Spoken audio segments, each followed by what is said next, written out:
All right, welcome back, everybody. Little technical issues never hurt anybody. So, of course, everything can't go perfect. But It usually we're never back live. happens. Yeah, exactly. But we're back Cat on live, and keyboard. hopefully you viewers are still there as well. So I believe we left off with the team's representations of the TI, the close qualifier entries, and the direct invites. But the country representation tab, there was a nice link about it on Reddit as well. The GameGeek.gg shared a nice picture about all the players coming from which countries. Again, China, very dominant with players, a lot of Chinese players in Chinese teams. But what also kind of struck to me is we've got, I believe we have more countries this time than we have had in the previous TI events. I might be wrong. I think we do. Especially from the northern European part, we have a lot of representations. I mean, of course, the Swedes, always the Swedes, coming in with a lot of players into GI. Same goes with Denmark. Matumba is on there as well, which I'm happy about, to be honest. But yeah, it's lots of European countries, but also lots of like Middle Eastern kind of, or in that area. Don't crucify for that. With like Fly from Israel representing and some others as well. It's really rounded out this time. And more diversity. Thinking about the brothers Mel and Yawar. Come on now. Yeah, that is too also a very interesting factor. We've got the brothers in as well. From my part, we've got another third Finnish player, Topson from OG, also making his way into his first TI. And I think I was reading something that Nahaz posted. I could be wrong. Could be someone else. Might have been Red Eye. But they said that we've got a lot of first timers as well. Like a lot of rookies, a lot of very young people too, which is awesome because we talk about the scene like being on the decline all the time, like joking around about it. But when you see these people coming in, especially the younger blood, it really shows that it's not really on the decline in a sense because we're still getting new people that are taking an interest that want to be part of the professional scene. Yeah, and like fresh blood is really needed because we see more and more players like literally jumping out of the seat, retiring all left and right at a pretty alarming rate in comparison to the other years we had TI. I mean, it's fairly normal. We see a lot of retirement before and after TI when people don't make it through. There's like, three Chinese people, right? That are 3 Chinese players, maybe 4 that are retiring. I think there's a couple more as well, but I don't have a list for that one. Do we have a shift also coming into the Chinese scene with all these retiring players, that we've got the new players, the younger players coming in? Do we have this shift going on?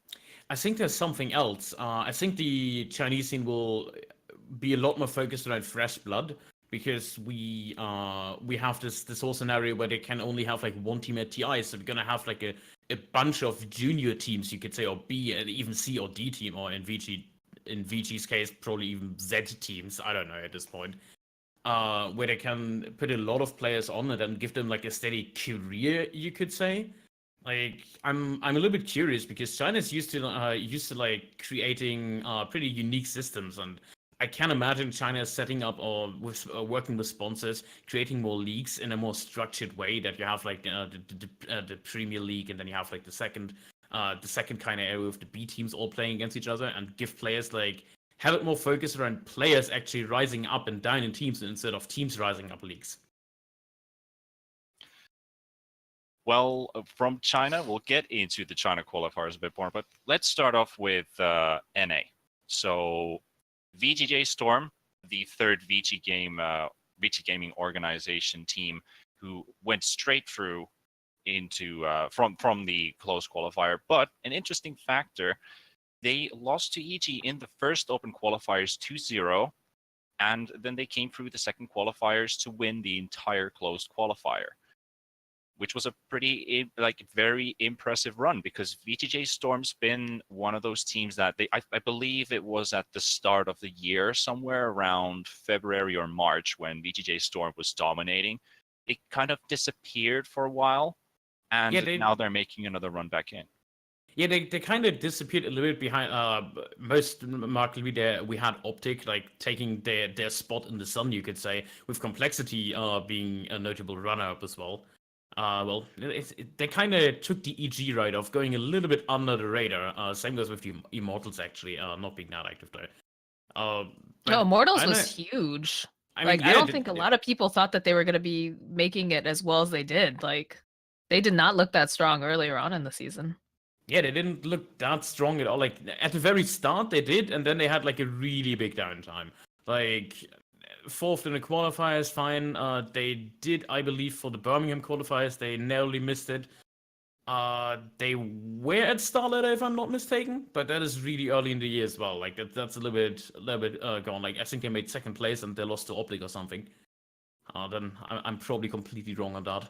But yeah, You might also be roughly like right. that. It's a lot of Dota that's happened this year. There's been so many different majors, minors, Yeah. qualifiers, and such. So, but I know that was something that really surprised me was seeing just how strong they were looking. Because honestly, I'll be really honest. I was looking at my predictions and I was like, this is easy. It's gonna be VGJ Storm, it's gonna be EG, and it's gonna be Optic. But there were definitely moments during these qualifiers where I'm like, oh shit, is that gonna be really the case? Like, did I get my stuff wrong? Especially because Optic gave me heart attacks a couple times, like watching their stuff. Yeah, a couple of times, Ooh. definitely. Like Optic was, it looked so shaky. Like I remember it just the playoffs where they dropped 2-1 to Immortals. Like, oh, this is the end, right? This gotta be the end. And then they just go through the losers bracket, punching out Complexity 2-0, punching out Immortals 2-0. In the like I remember the first game especially, where they just picked the Brute super confidently and they ended the game in 21 minutes. Despite Immortals having like the Ember Spirit, they had the Wind Rager coming up, I believe, and I believe Naga was in there as well. They had like really good answers to the Brute, but nope, no we go straight. That's our spot, thanks, and just rushed past them. And Immortals, it's a little bit of a sad story. Like they won against Optic first, then they lost against EG 2-0, then they lost against Optic 2-0 after beating the first time, and especially the EG one had to hurt with the 17-minute win. So. Little bit sad for them because I would have liked to see Immortals, the Febby Stack, to have another shot. I mean, it's sad when you look at a lot of these teams. There's so many that really play just super, super well, especially when you get down to like the grand finals. TI is like a really exciting time, especially for the teams that make it in. We've seen some of the reaction videos, and then you have the teams that, you know, they work so hard and they just, you know, they weren't able to make it. And it's really sad because, you know, we saw some really, really good Dota just within the regions. And now, you know, this year for the main stage is going to be incredible after seeing these guys perform. Yeah, and I honestly feel like they could have doubled up these slots in every region. Maybe not in A. That would have been a lot of NA. They would have to invite Grand then if they had that many NA teams. Finally, that's his way. Gonna invite all the NA teams. Also, a scary factor was that EG were struggling in the first day of the group stage. They kind of brought them back on the second day of the NA qualifiers. Then they went through the playoffs, 2-0 Complexity, 2-0 Immortals, and qualified right away. And they didn't show any signs of weakness during the playoff part of the close qualifiers. But it looked scary for them on that first day. Like there was talk going on that EG might not even qualify for TI. And how many years in a row has EG actually been to TI, and not seeing a team like EG there would just feel weird in a way. But I guess in the end we were really satisfied in the end, you could say. Yo, I'm excited. I got my EG shirt and my hat. Like the days that Pain isn't playing, I'll be rocking my swag. Mm-hmm. No, representing my Americas, you know. It's my EG for the north and my Pain Gaming for the south. And if they fight each other, I'm so screwed. I was about to say you're gonna wear like the pain hoodie or whatnot over the EG stuff, and when they're about to lose, you just rip it off, and then like suddenly EG outfit. No. I got my Pain hat. I've got my EG shirt. I'll wear both. I'll rep both if they start facing off with each other. Yeah, like just have two caps and like take the first one off if one team goes out, and then I'm proud of both of them. Both of them, Bottom. That's what a true fan should be. You should be proud of both. Yeah, I would really like a Pain T-shirt now that you brought it up. Talking about being a fan now, we're gonna move over to Europe. Europe had some interesting qualifiers as well, you could say. Walk us through it, Pamela. Yeah, definitely. The OG's 7-0 sweep was expected for some people, but of course, picking up Anna back into the roster, a new mid player, Thompson, who was rank 1, rank 2 for a very long time in the European leaderboards, having No Tail playing position 5, and of course, Seb now taking an actual part in the roster playing position 3. Wind and Rain and Blink Pool. these two teams did surprise a lot. Wind and Rain, maybe not necessarily that much, but Blinkpool definitely gained a lot of fans. So Blinkpool, for the people not knowing, is the 5 dots squad, XCOM 18 Angie, and like there were not Com 18, my bad. But yeah, lots of name swapping. They ended up being Blinkpool. It's the Madara, Misery, Kaiser Kezu, Saksha stack. And they were really surprising because I put them up as the winner. I had my dreams. But they end up beating like really good teams in the original group set. I mean, they beat Kingdra, they beat Kinguin. That is, they did beat Wind and Rain actually, and Alliance 1-0. They only dropped games to Singularity and OG. And in the playoffs, it looked so good. Like they dropped out narrowly against Wind and Rain in the upper bracket, 2-1, or lost 2-1. Then they did swipe through Kinguin, faced Wind and Rain again, and then lost 2-1 again to them. And I talked with them a little bit, and I thought they got a little bit unlucky as well, simply because both times they lost the coin flip and they were forced to die a second pick. That's not where you want to be on die a second pick. Also, what did surprise me in a sense, Kingdra.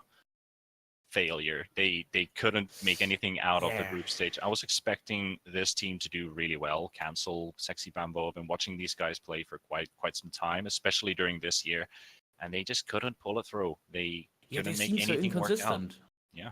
Like we see the squad like, yeah, they're gonna do great. They're gonna stick it to like final tribe. They're gonna beat Alliance easily enough. And then it's like, yeah, I guess not.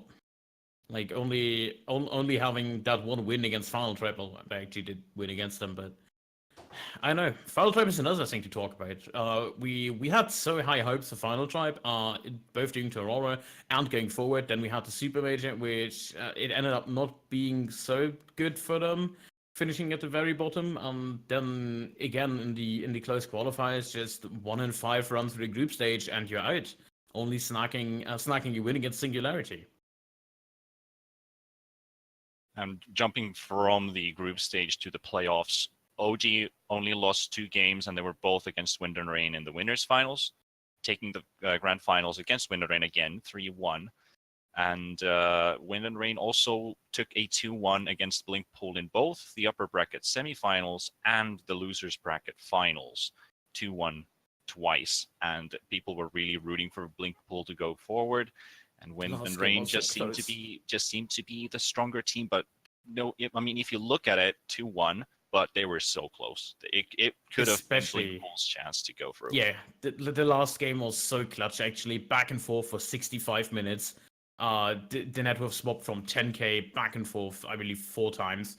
Second game wasn't too good for Blinkpool. They did try to run a dry strat, and it failed horribly. But yeah, I guess they still have to work on it. I think it's still a super respectable result. Finishing up very high at the top. Like they won over teams like Kinguin and whatnot, and that's with a nearly freshly formed team that didn't have that much time to practice. Does Moxie have anything to add in to the European group? I mean, I'm going to be honest, I didn't get a lot of time to watch Europe because of the SA qualifiers taking the entire week instead of just a couple days that they were supposed to. But I did manage to catch some of the OG game versus Wind and Rain, right? Where Wind and Rain, that's right, the name? Yeah. Wind and Rain, yeah. Yeah, I keep wanting to say War and Rain. I don't know why. It just sounds like way more like edgy. But I definitely, I was peeping in and back and forth on that game a little bit, and I was like, oh, some of these drafts, like it's not looking so great. Yeah. Eventually, they were up 2-0.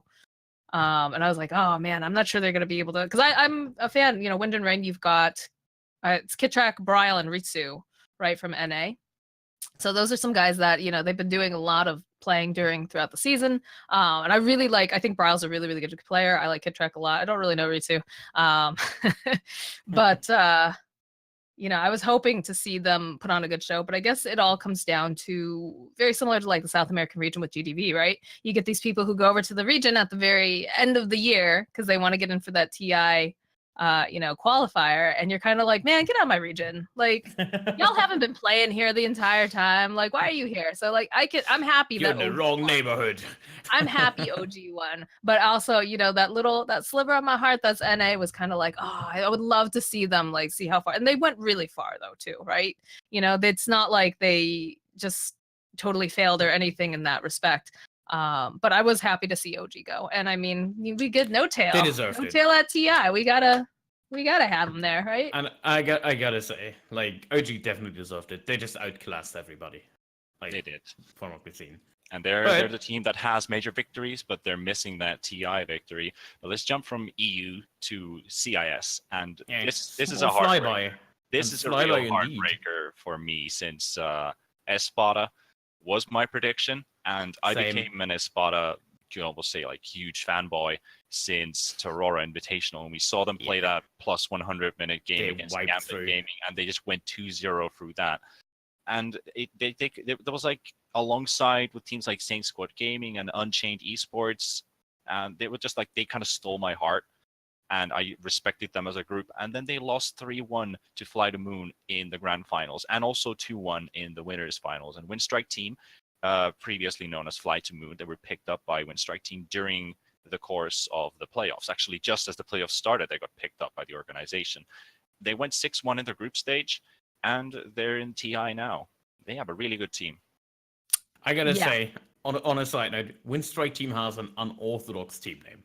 Like, usually you see like Team Winstrike, but nope, it's Winstrike Team. Yeah.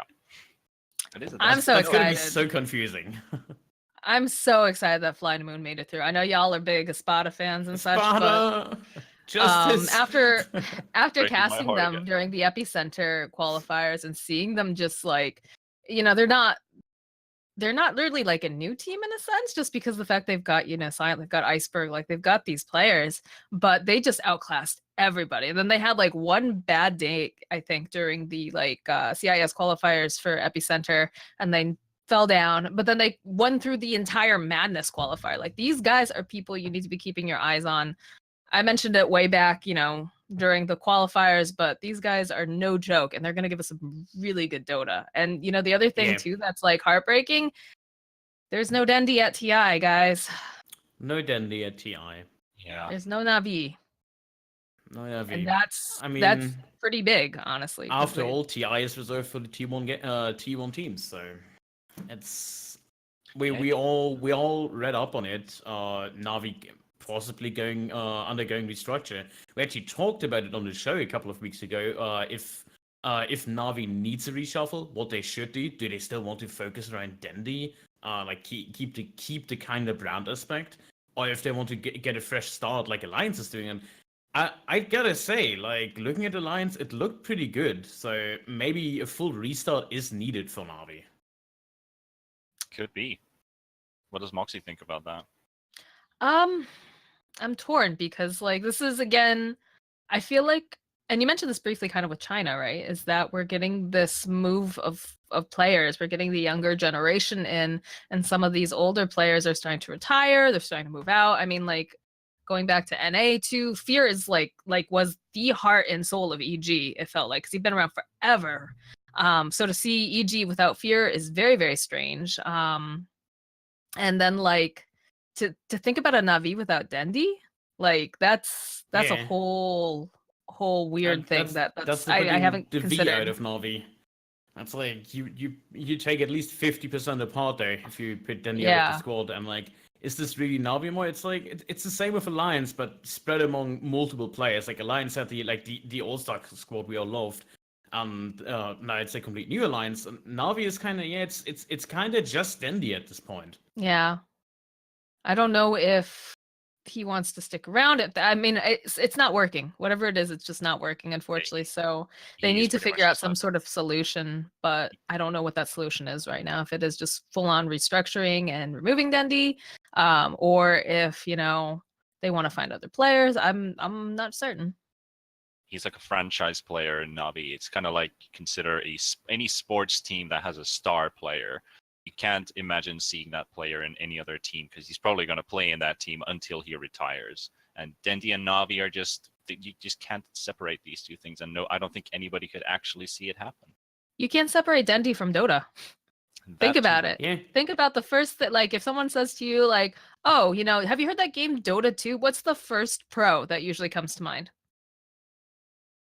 Admiral Bulldog for me. I'm sorry. That's fine. That's fine. I'm a Red fan. Gotta But stay true here. But yeah, Dendi is definitely Dendi in is one these of the top most five. iconic. Like, then you would go with like maybe Poppy, and S4 comes to mind. S4. Mm-hmm. Loader, I guess.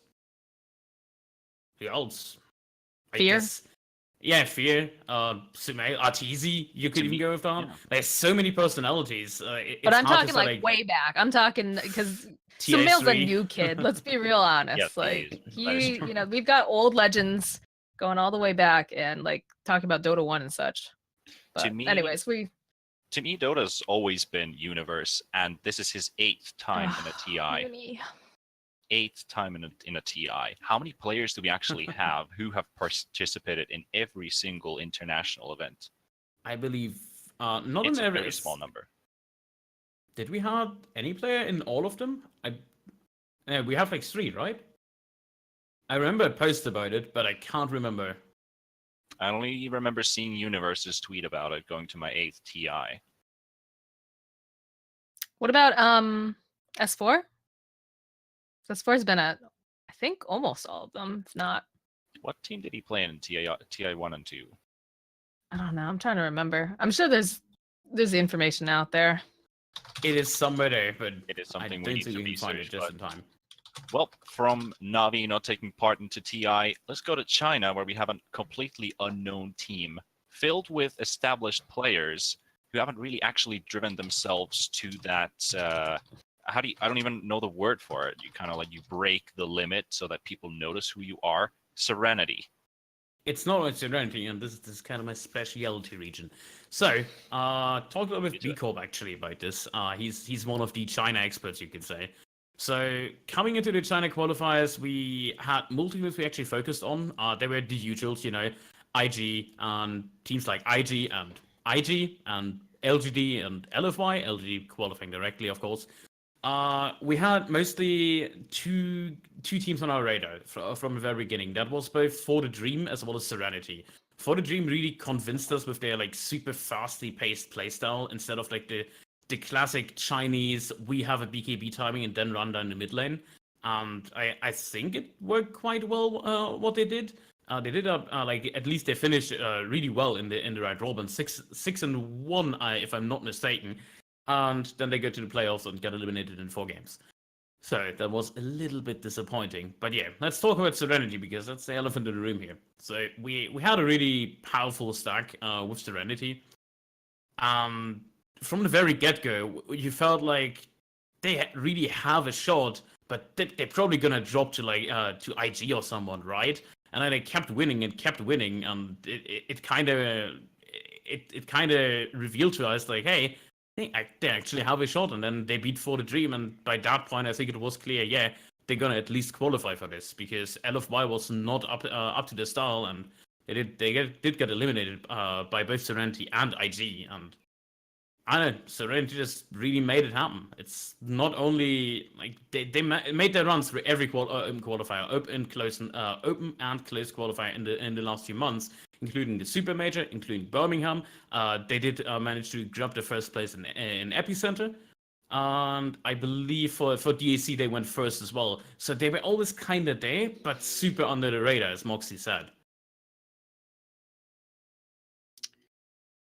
ZZZ is probably the only player that I know from Team Serenity's lineup. What about the other people? I don't even know how to pronounce them correctly. This is like a very big stepping stone, so I'm not even going to try. I don't want to make any mistakes. ZYD, Synq, there's always, I mean, these Chinese names, and we always screw them up, so we get crucified anyways. For hey, you're trying. At least you're trying. We're trying. PYW, I guess. XCJ. And it's just really. I mean, at least let's be real. They have reasonable names we can try to pronounce. There have been way worse teams. There has been. There definitely has been. Y'all just gotta start working on your Chinese, clearly. But now that we have the whole VG Gaming organization having a great run for TI, and we've also we didn't get any never mind. We do have the 3 VG gaming teams already in TI, so that's quite the something already. What do you think about the organization? What kind of top ranking can they get into? Are they top 4 worthy? Any of the VG gaming teams in TI? Will they get a top 4 finish? I don't know. I mean, it's the year of China, right? Technically. Yeah. This is a rough call. I think we're gonna see Chinese Dota struggle quite a bit. I think if a team really has like the shot at the top spots, I would say it's not from the VG squad. It's actually Serenity. I want to see like that underdog story to the top. I think all the other Chinese teams are going to do not that great. Does it count as a China victory if, for example, VGJ Storm would win TI? It's a China organization with an NA team. Does it count as a China victory then? No. Well, no. No, that's NA. All right. Yeah, that's NA, buddy. I'm Get out of here. Get out of here with your China. I'm saying I'm happy we're all on the same line with this. Let's jump into Yeah, nice dodge. let's jump into Southeast Asia, which is our second last region. So Fnatic clutching their way without any losses in the playoffs. One of maybe the best games I ever saw in the entire course of all these close qualifiers. TNC Tigers versus TNC Predator lower bracket finals. 2-1 for Predator, getting the qualification into TI, into the main event, into the group stage. But there comes a downside. Well, kind of downside, a bit more of a disappointing fact for me at least. I did look into every single qualifier of the last 8 years and all the main events. There has been 0 Indonesian players in closed qualifiers or in the main event. So this would have been the opportunity. If TNC Tigers would have won the series against Predator, we would have seen In Your Dream and Zephyr, both the first Indonesian players in TI history to make it through the closed qualifiers. But we didn't see that this time. Yeah, what happened? Fnatic happened. Fnatic just rushing through and like kicking at least like TNC. You can't just claim both slots. Gotta settle with one and punch it out between yourselves on the teams. I don't know. I was cheering for Tigers too. Yeah, like it's really rough because there would have been, first of all, it would have been nice having 2 TNCs there. Kinda. We could go back to the China jokes here with all the teams on the same name, I guess. But you remember back when IG was just IG and IGV didn't exist, and it's like IG versus IG. That was confusing as hell. But we ended up sticking with Fnatic and TNC Predator. From a gameplay perspective, yeah, they were the better team on Predator.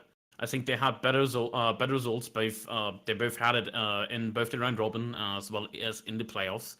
TNC Tigers getting eliminated by Fnatic, but Fnatic kind of eliminated both teams and dumping into the lower bracket.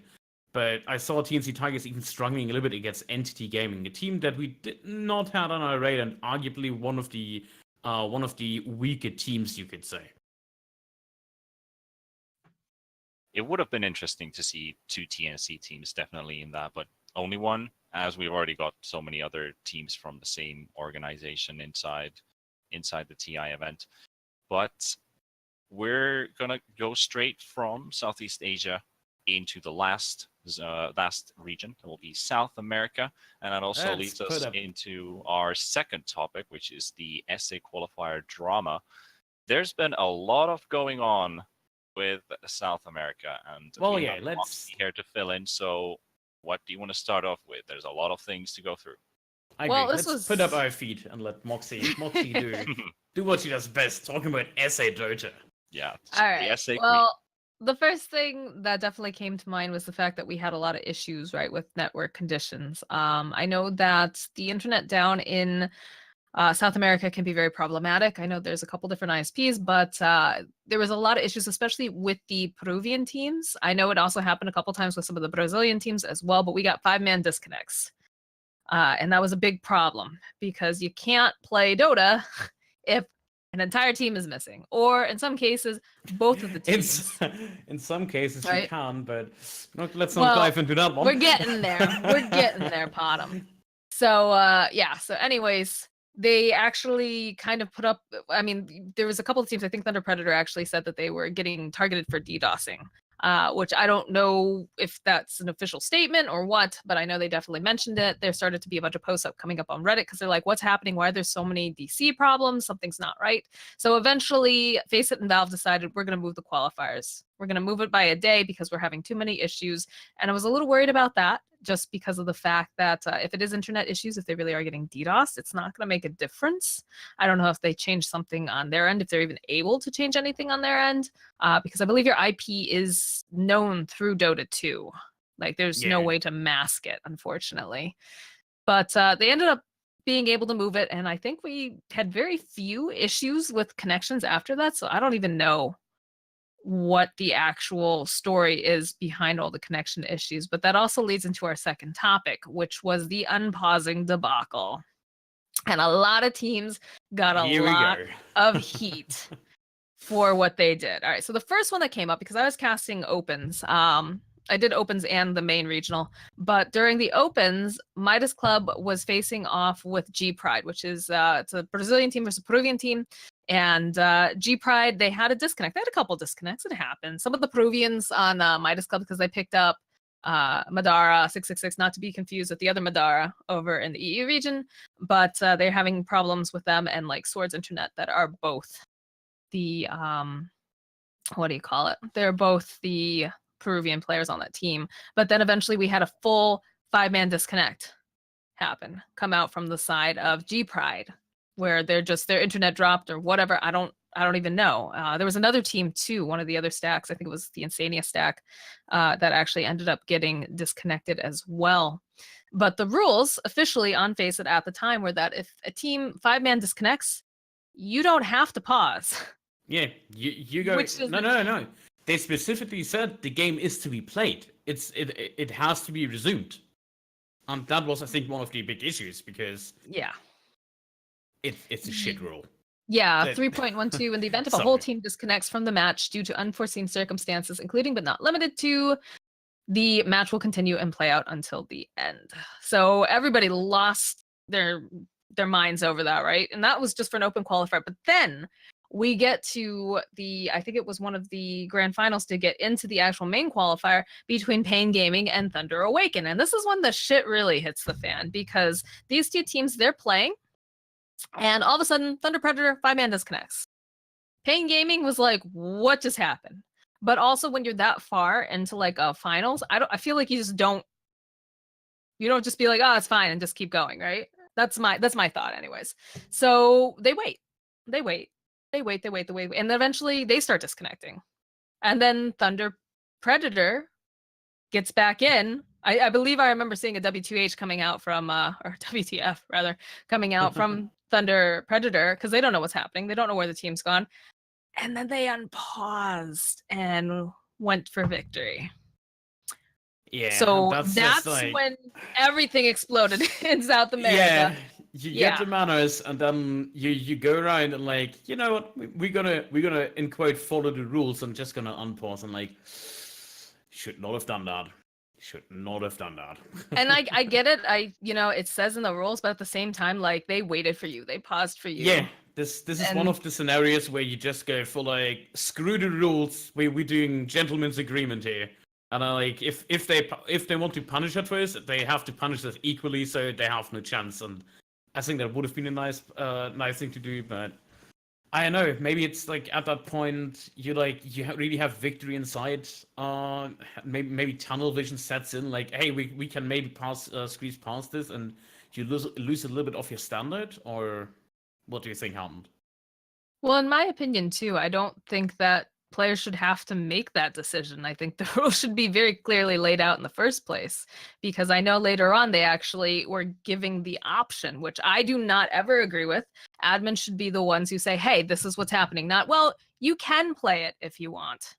I think that's terrible, because it puts the team in a really awkward position that they're going to get hate for one way or the other. Yeah. So eventually, I guess Valve did officially step in and say, hey, you're going to replay this match.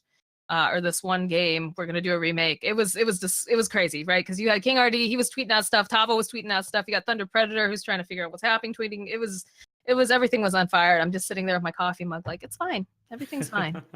But they did eventually change the disconnect rule, where if teams disconnect, you have to use the call admin button, which I believe is built into Faceit. So something positive did come out of that, and the fact that they tried to put in a contingency plan, but it is kind of hard for whatever reason sometimes to get a hold of the Faceit admins. I think a lot of them are volunteers as well. Yeah. So I don't know if they need to maybe hire some people during these calls to be specifically on call, or if they could even do that. I don't know. What do you think, Panda? Well, I mean, when you have accidents as these happen, it's good that something good usually eventually leads out of this. So we do find fixes for this for the future. But then again, I don't know, because when these happen in a big tournament like this, even though we're talking about qualifiers, and you're still like not actually playing for the money yet, but you're getting there. If these things happen in a tournament of this level, and it only happens in one region, you start thinking that is it going to happen elsewhere? And is there going to be like an occurring pattern in also the other regions that this is going to be happening every year or the specific tournament? And it does affect social media. It also affects people watching. But does it also affect the teams and the players as well? Because you don't want to get, there's a lot of 3-2-2 and some players involved in that or has been involved in that. And he will have that tag for the rest of his life as long as he's playing the same game or even under the same name. So I don't know what to think about it. I have some mixed feelings with this. It's an interesting take on it. I think the whole situation was just a really big mess on all ends. And in my opinion, I find it highly critical that it took such a disaster in order to have this even checked. Barely just looking at the rules, why was it there in the first place? Like, even somebody who doesn't know anything about esports, you would come to like transition this into any real sports. If some soccer player gets struck by lightning, you just say no, this is fine, we keep on going. No, you pause the match and help him. Like, it's a really bad example, but I think I get the point across. Yeah. You don't just say like, yes, screw it, we just keep on going. No, you try to at least have a fair competition. And the fact that is in the rules is either a really big oversight or just extremely bad judgment. Yeah. I think it was more of an oversight, but I don't know. I feel like maybe they should have taken another glance over the ruling, especially for qualifiers, because this is such a big deal. And I know that there were other teams that ran into this issue. I think SG ended up running into some issues, and they ended up waiting for Thunder Predator forever, actually. I think I don't know how long. I know Pain also ended up pausing. So I'm glad that they put the rules in place, because otherwise these qualifiers would be even more of a mess, because a lot of teams would have just been disqualified strictly on the fact that they couldn't reconnect. But moving onwards, because I know we're short on time. This is our TI Super Show, guys. We do have some more drama coming out from the team of Midas as well. We had some issues with their mid laner. So those of you who aren't aware, Midas, actually, this is even more than that. First time that Midas was playing in the qualifiers, they made it to the third place decider. They had their mid player at the time was Madara666, again, not to be confused with the EU player. And during the second match, he got absolutely obliterated in mid, and he just rage quit. He rage quit out of the third place decider. So that really screwed over the rest of the players. It was very, very disappointing, but he didn't want to do it, and he was immediately kicked after doing that. Midas made it into the third place deciders again. And unfortunately, I guess they don't have very great luck with mid players for qualifiers this year, but they had the player Suits, who's a really talented 19-year-old Brazilian player. I believe he used to play on Stars. He helped them out because they weren't sure if they were even going to play the open qualifiers again, and he decided, I'll do it. But then when they tried to find him for the third place qualifier match, he said, I can't. My mom needs me to go to the mall. Here we go. So, wow. Yeah. So this is how great memes are born. There's a lot of memes about this now. There are a lot of mall memes. Nothing wrong with mall memes, right? But Yeah, it's kind of funny when you run into the meme, but you don't actually know the facts behind it. So I'm actually glad that Moxie's here to bring in the info because I Yes. missed most of the SA qualifier stuff. So I'm glad you're here to fill in all the blank spots. And Potom, of course, but I haven't been watching SA nearly at all. That's fine. There's so much Dota going on. It's so hard to keep up. It Like was I didn't so watch hard, any of the yeah. SEA. I was And now just we have trying a to drought watch. of nothing. I was trying to watch like for little clips and stuff. But yeah, so anyways, Sooth said that he had to go to the mall. The official reasoning I believe they gave originally was like a power outage or something, but then Steenie, who is the CEO of Midas, was very, very vocal on Twitter, and maybe a little too vocal. Because he was saying what happened, and then he got really upset, which I can understand. You know, you own a team, your team's gotten screwed the first time you make it to third place qualifiers, and then the second time you get screwed on it because someone has to go. And again, it turns out he didn't actually have to go to the mall, I believe. I think he just wasn't feeling welcome on the team, and he wasn't having fun, and he just didn't want to be a part of it.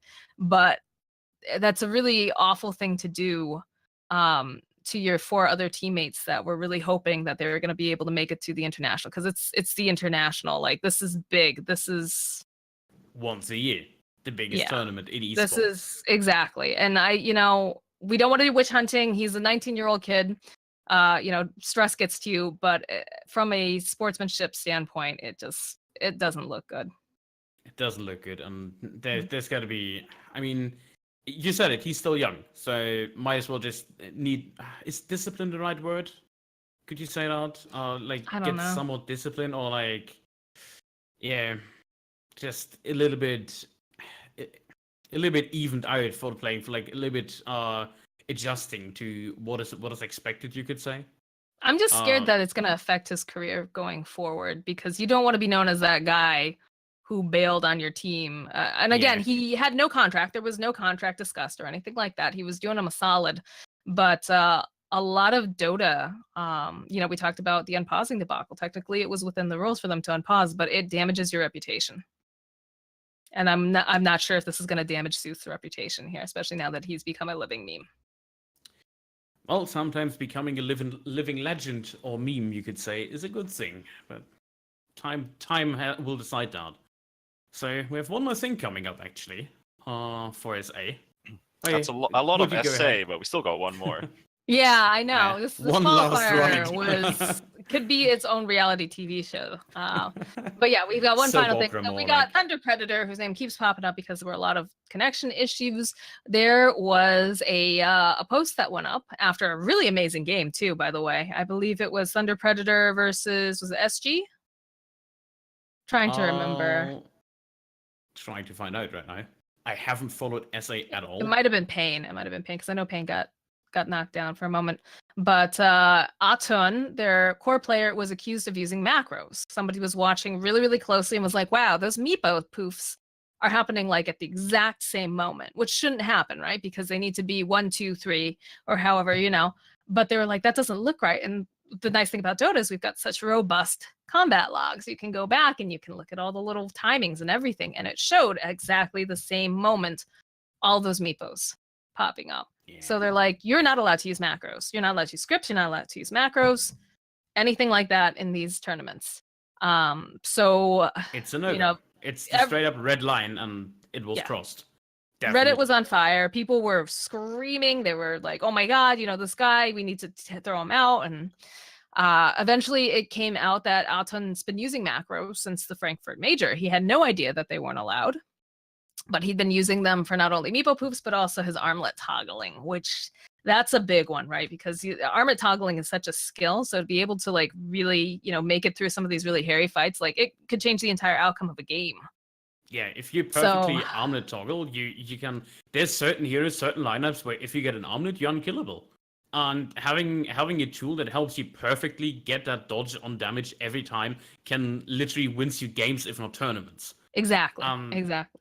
It makes it a little bit questionable for me, looking back on it. Like, he has been using it for so long. So this, first of all, this taints all results. Like all of his games he ever played, even if he didn't build an armlet or whatnot, there is that stigma. Like, what if he used something that we don't know about, that he might not know about, is not okay. it kind of like it ruins the entire competition, you could almost say.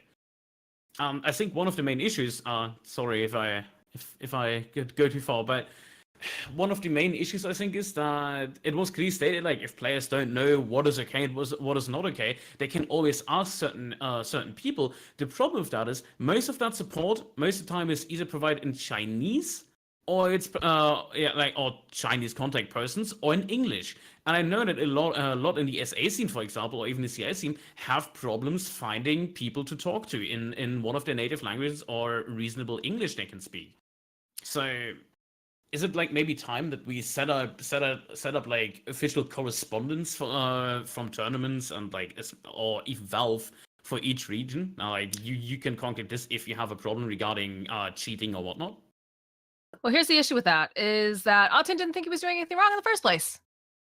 He didn't even know it was a problem. He didn't know it was something he should have been asking about. So what good is that going to do for him if he's not going to ask anyways? Yeah, if he's not going to ask anyways. And that's like the second part of the issue. This is just make your rules properly. And like we talked about it when Faceit had the unpausing thing. Why is this not a thing that we clearly say you have to do this and this? Yes, it's each player's responsibility to check on all the rules, but let's face it, in reality, teams, they don't have infinite time. You can't read every competition's rules thoroughly and thoroughly. Most of the time, or in 95% of the times, you refer to the rules when you realize something is wrong, not in beforehand. Like, rarely you have everybody checking on the rules in detail in beforehand. Yeah, the whole thing was really, really bizarre, especially because a lot of the players, I guess, already knew that he'd been using macros for a while. So if you have a bunch of players that know you've been using it, especially if they're not on your own team and they never say anything, that puts you in a really weird spot. But I do agree. I do think that there should be language support. I know Bobby from Pain actually was doing some translation. I know Aneko too was doing a little bit of help as a volunteer throughout the Faceit quals. So I think, yeah, you need to have some sort of support in place because not everyone's going to be able to speak English. And if they do, they don't speak super fluent English. So if you have a question on these very detailed rules, it's going to be very difficult for them to try to communicate their thoughts in English to them, I guess. What do you think, Panda? You've been real quiet. We've been talking all over you. I'm sorry. I love you guys talking about You're this. beautiful. Thank you.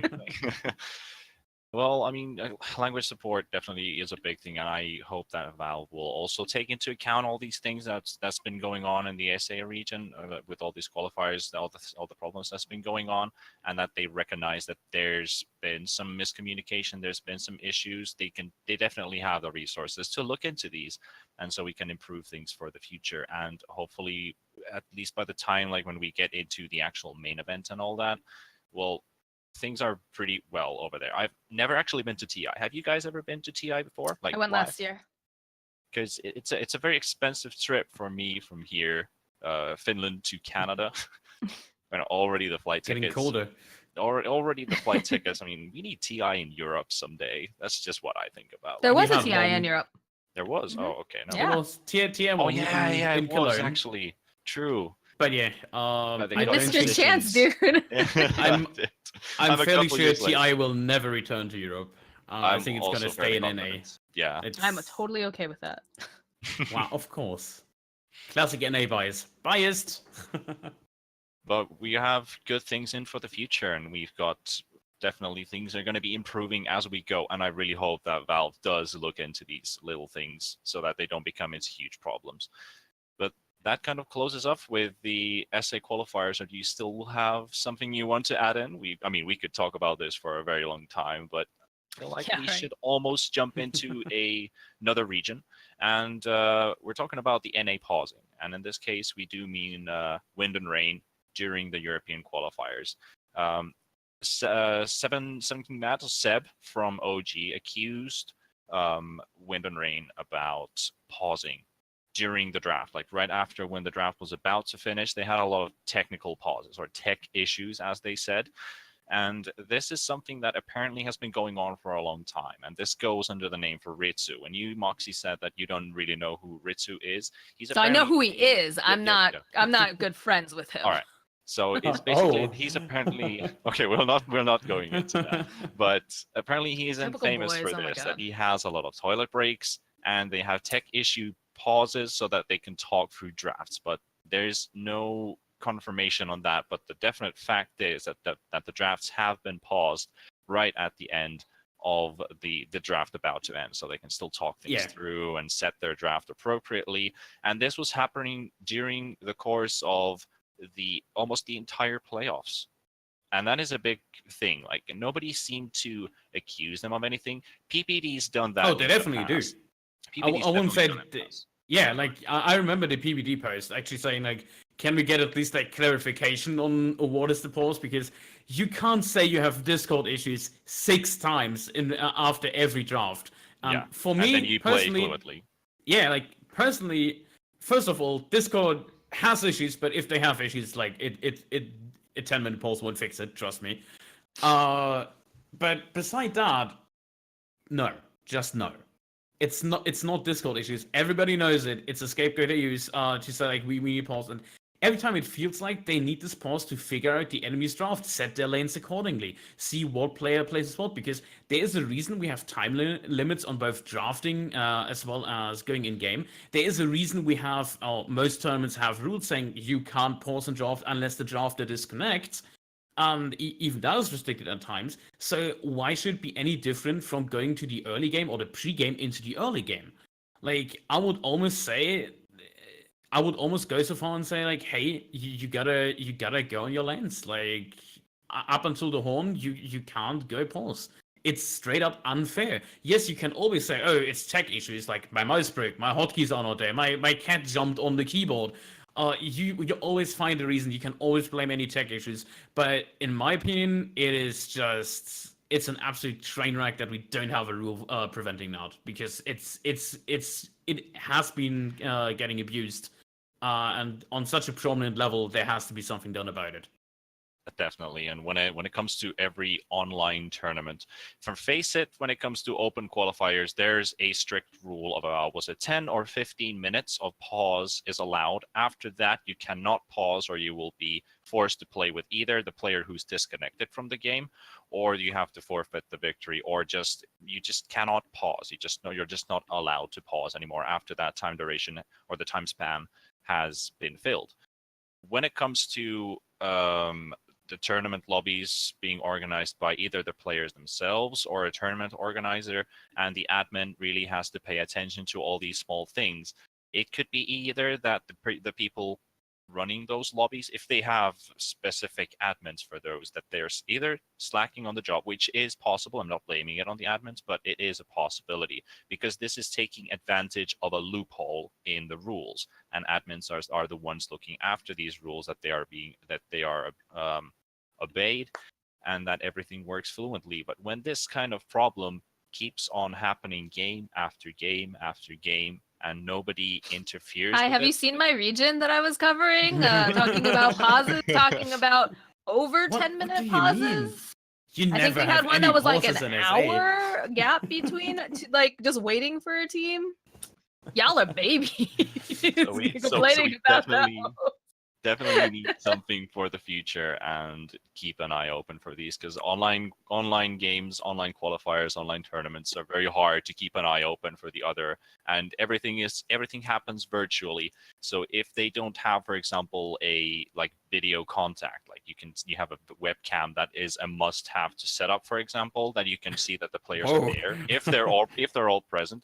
But that's just a fraud. Like, for example, if they are playing at their boot camp building or whatever, and have that camera showing that the players are there, and they call the pause, you can actually monitor what are they doing, like, are they actually having a tech pause, and because this works in the offline environment, but how can we approach this in the online environment? I don't think there's a single, or there's a single way Valve can implement this. The only way I see this ever getting fixed is if we would have all tools from Valve's end. So let's say, hey, we formally integrate the voice chat, and we put in our rules, players have to use the Steam voice chat, so Steam or Valve can actually monitor, hey, there has been a disconnect if there's any, in retrospective, if there's any problems. However, that would restrict the playing field for 99% of the teams, let's say, that who uses the Steam voice chat. for 99% of the teams, it gets restricted for the in quotes benefit of like 1% of the teams that actually use these kind of tactics. So let's not face like the majority plays fair and doesn't have any like, and I believe there is legitimate issues, and I believe if there's a hotkey issue at one point that happens from time to time, that the Steam client just doesn't synchronize your hotkeys, then you might need a pause. That is true.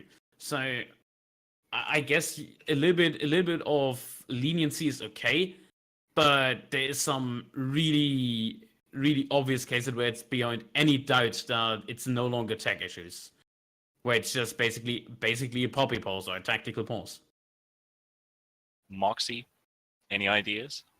I think the webcam idea is really interesting to have an idea to hold them accountable. I don't know how you're exactly going to be able to enforce that, especially if they're playing, for example, in South America where the internet is pretty iffy half the time. So having to stream on top of that could just make everything, not work. There needs to be. You pause the game and you say the webcam's not working. Yeah, the webcam is not working. We need to fix it. Need break. There needs to be some sort of way to deal with it though, because there's a point where pausing, again, I'm coming from an area where we have a lot of pauses, but generally you see that somebody's super disconnect or there's like crazy amounts of lag. But when you're saying like Discord issues, again, like Bottom said, it's not going to be fixed like that. It's just Discord's having a problem. I actually keep backups because when I'm casting with Bowie in South America, sometimes Brazil just doesn't like Discord. So we have to navigate. We use Steam Chat for a little bit. Luckily, Steam Chat is getting better if you're in the beta, but you still have a latency issue, which can make huge problems if you're trying to play in game because you're not communicating at that hair trigger sense, which will definitely affect your play. And we joke. There's always been the joke that Ritsu uses the bathroom before every single game and is late to to the actual match. I think he just does it on purpose now to trigger PPD whenever he's playing against him. But there's a reasonable amount where you can say, oh, we're having this issue or we're having this issue. And then once you get past that, everyone kind of knows, but how do you enforce it? I guess is the other question. Well, we have one more topic to go into, and that is the new patch that hit right this morning, at least for me, as it's 10 p.m. here at this time, and we are closing to the end of the show, but let's go through the new patch that hit this morning. Well, what was I about to say? Right for you, and in the morning, aka at 2 p.m. when you wake up. But beside that, yeah, we had a new patch. Actually, not a really influential patch. There hasn't been much changes. I noted some of them down. Mainly is the items. I'm going to run through them really quick, like the most important ones. Mainly the Aeon Disc having its cooldown increased from 90 to 115 seconds. That is quite hefty, actually, but it's one thing. Midas getting a slight buff, having the cooldown reduced from 95 to 90. But the two main important items is the Orb of Venom, damage per second reduced from 5 to 3 on ranged heroes. Hello, Wind Ranger, goodbye. Maelstrom, Chain Lightning damage reduced from 170 to 160. No big nose on the items, but it's going to be noticeable. Like, it's going to restrict the harassment you can dish out on these ranged supports we see so much. Like, we even seen like Warlock and whatnot picking up those Orb of Venoms. Or I don't think, Like, I've just seen it today, actually, counting with my Glorious, that we had a Wind Ranger support, went for the Blightstone over the Orb of Venom. Does more damage now, because you have that armor reduction. It's not going to be a case in every game, but I feel like the evil reign of the Orb of Venom might be over. Nerf to Venom, though. There was that one part where I was reading about the heroes that were changed in this patch. One that was very alarming was the Night Stalker, and its damage dealt during daytime with the Void spell dropped to half. Yeah, it also feels like there was a thread about Night Stalker Trent Protector comparison, kind of like Trent being the new Night Stalker in a sense, since they are somewhat similar. They somewhat same spells, but they're not exactly the same hero, of course. But that was a nice, interesting comparison, and I need to look at it again and just really like dive into it. But Enigma being buffed, which is a hallelujah for me, since Enigma is my most played hero, and I used to be in the top 100 Enigma players. Not a huge achievement, but for me it's something because I'm a 3K scrub. So Enigma being buffed again, I kind of feel like I kind of want to play more Dota now. Tavo's going to TI8 and he is like one of the best Enigmas. Like this is his hero. I'm so hyped to be sitting in that crowd and have somehow it makes it through the draft in like my wildest dreams, you know? But oh my god, yeah, that's gonna be so exciting. I feel like I looked at a lot of these hero changes, like Earthshaker, right? We got some Shaker buffs. I feel like Shaker Valve is buffs. trying to make the international more exciting in a sense by getting these big team like, fight we get the ultimates, big team giving them fight. some buffs, having us be all excited in there, having us scream, you know, oh my god, it's a black hole, or oh my gosh, it's an echo slam, or whatever. But one of the things that I noticed too, and this is like this breaks my heart, right? Because I'm an IO player. Oh yeah. And I love IO, and like I admit he's been way too strong. It's been way too strong. Everyone can play IO, but the new change to not being able to start channeling and then tether out now, it's gonna change the entire way this hero's played. You don't have defensive relocate anymore. It just doesn't exist. It does, but you have to be so incredibly good about positioning. Right? Because usually you hide in the tree line, you get it started, and you just tether yourself right in. Yeah. But now that's all changed. It's all changed. And that's a big lose. That's a big loss for IO players. And since it's a channeled spell, you already need to have the tether on your friend if you want to take them somewhere or save them for fight. You can't just start casting relocate and then tether because, oh, I'm already in base, for example, because you can't move and you can't just cast that tether while you're channeling your relocate. Well, that's what you used to do is hide in the tree line and then channel up, tether to you guys, take them out like that. What all these things, like for example, IO's been a very, very common ban in the first stage. So how does this affect TI, for example? Are we going to be seeing IO even banned anymore? Is it still going to stay the same way because IO's still a strong hero? But the relocate change is a huge factor to how the meta probably will be played when there's an IO player in the opponent's team. IO still does so much, yes. You're going to see it banned, especially against specific players. Like, you don't want Zai to get his hands on IO. Are you kidding me? No way. No way. Some of these people are definitely going to have the targeted ban. They might be able to let it slide by a little more, but that Spirit Slow is just so incredibly strong. And the fact that it can tether now to magic immune targets, it's still just a really, really good hero. But I think it's going to be more selective. I know China, that's how I knew IO was overpowered, was when China started picking it, because Chinese players do not pick IO. I'm not sure if we're going to be seeing it quite as prevalent. Can we talk about Tiny? Because I know everybody forgot about it, but Tiny has been getting sneaky buffs in the last few patches. Valve realized they overdid it a little bit on the damage they took away from a tree grab, and it feels like he's slowly creeping up there again to become at least like a reasonable pick. You have the attack damage bonus again to 25% on level 1 on the tree grab. Still stays at the 40 total on level 4, that is. He actually got his strength growth increased by 0.3 points per level. And you have the toss damage actually increased, or at least rescaled, that is. So you deal more damage on the early levels. I feel like we're going to see more Tiny. Yeah, like Tiny early game getting a nice little buff, but the tree grab, the building damage rescaled by an extra 20%. It used to already be that when you are hitting a tier 3 tower, you can almost destroy the entire tower with the 5 procs from the tree. Now with that extra 20%, this could really mean the possibility that Tiny can be used as a split pusher to take down an objective, meanwhile the rest of the team is taking a team fight. And especially that early game potential with the plus 15% on the unit attack damage with tree grab, the strength growth being increased by another 0.3 per level, so that's another extra point of strength for every 3 levels you grab on this hero, and the toss damage being also buffed in the early game definitely makes this hero compatible now. I think tied in with IO again too, right? So we're not going to be seeing IO trying to tether out in the middle of like big fights or whatnot because of the way it's changed. But that's always been one of the perks of having a Tiny IO combo too, right? Is the fact that you can split push. So you keep hitting the bottom racks, make all those heroes run to you down there, and then if you have enough damage to, and you've got the creeps, just reload, just go a little bit further back where they can't challenge you, reload to the top, put damage on that tower, make them run there, and then you come back and you still put damage down.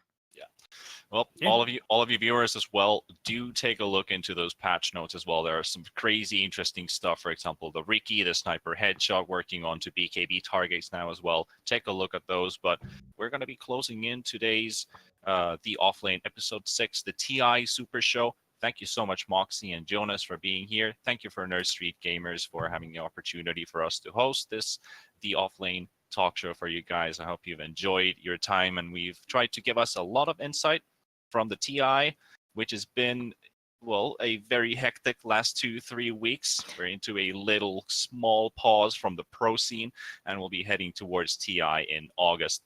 But until then, or actually until next week's Tuesday, I want to thank all of you viewers, and we will be closing in the Offlane for today. So thank you for tuning by, and bye-bye.